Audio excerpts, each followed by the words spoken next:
Thank you. Elle, you will answer this next question first. Last year, Congress considered legislation called the Employee Free Choice Act, and this has been a very important issue for small business and for chambers of commerce.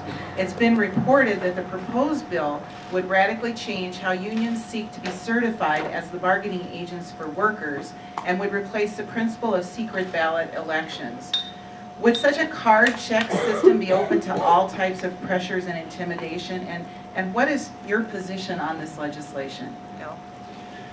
Well, I think that, first of all, let me be very clear. I support the right of people to organize. I am proud of the fact that I have a great deal of labor support in my campaign, and we need to get back to talking about employment issues, about creating jobs in this economy.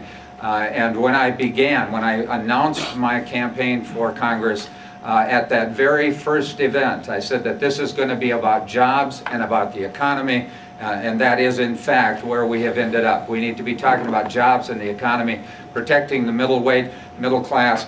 I have seen reports that say that by 2010 we could actually be in a situation where the median income in this country is lower than what it was a decade earlier in 2000. That's what's happening in the middle class, and so the need for people to organize, to protect themselves, to maintain good wages and benefits is vitally important. I support a plan that would provide for the free election, the free choice of whether or not to endorse a union at the workplace. It should be free of intimidation on both sides. Part of the problem with this has been that this is a reaction to the kind of intimidation that's been going on the other side, that has not been dealt with effectively by the National Labor Relations Board. So what you're seeing today is a reaction to those kinds of intimidation.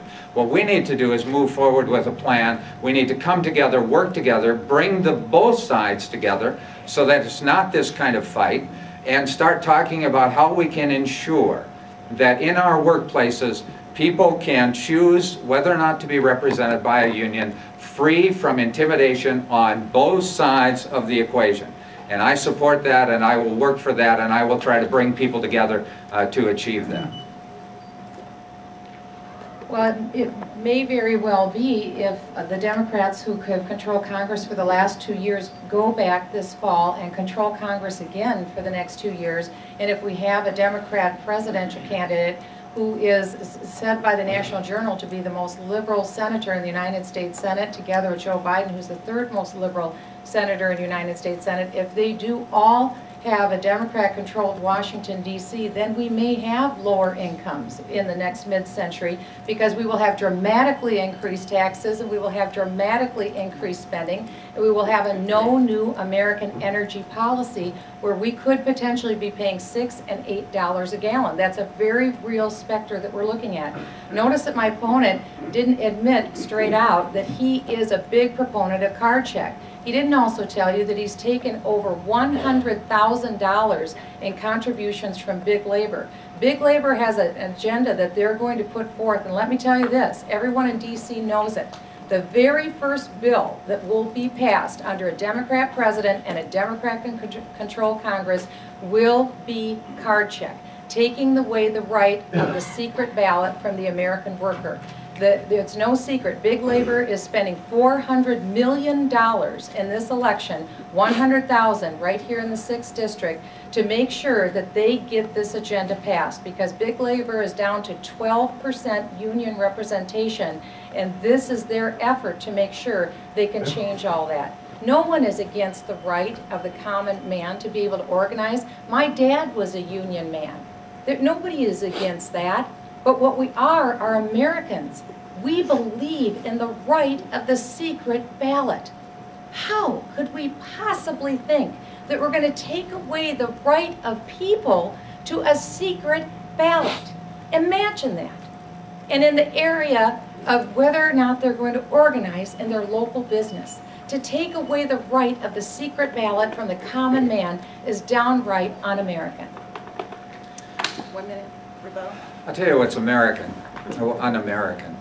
It's taking away the right of the common man or woman to earn a decent living, taking away the right of those workers to be assured of a secure future for themselves and their families. We have, again, this is one of those points where you need to say, okay, how about accountability for the results?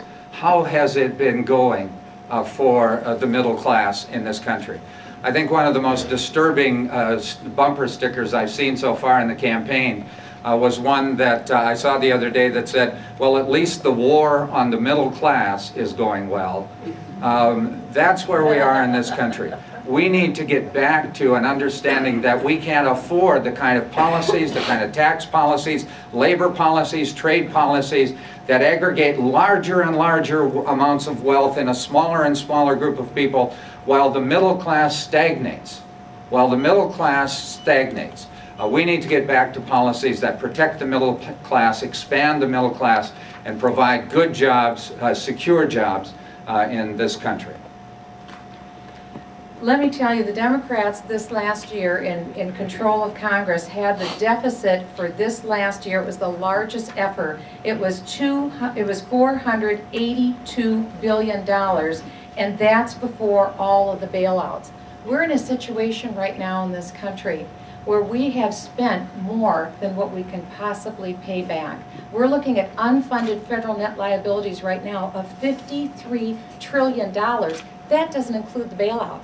So when Uncle Sam goes to open his cash drawer right now, there's no greenbacks inside. There's only feathers that fly out.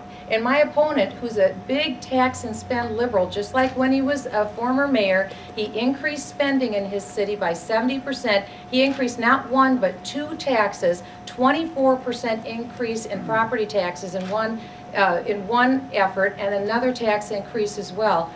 Those are the types of policies that reduce job creation. Because when government grows so large and takes away so much of your income and taxes by irresponsible spending, that's how we lose jobs and we fail to have job creation. I think you get one more minute now. Thank you.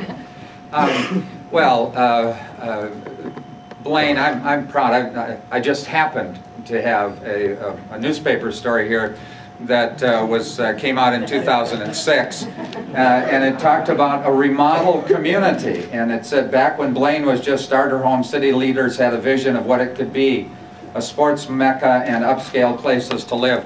When I was mayor, we doubled the number of jobs in my city, and we were consistently, if you go back and look at the Met Council reports during those years, we were consistently among the lowest property tax rates in the metropolitan area.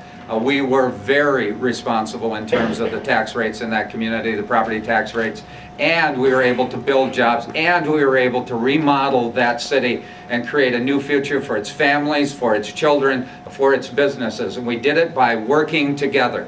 By working together, we got business together with labor, we got private sector together with government, and we made a stronger community and a stronger future.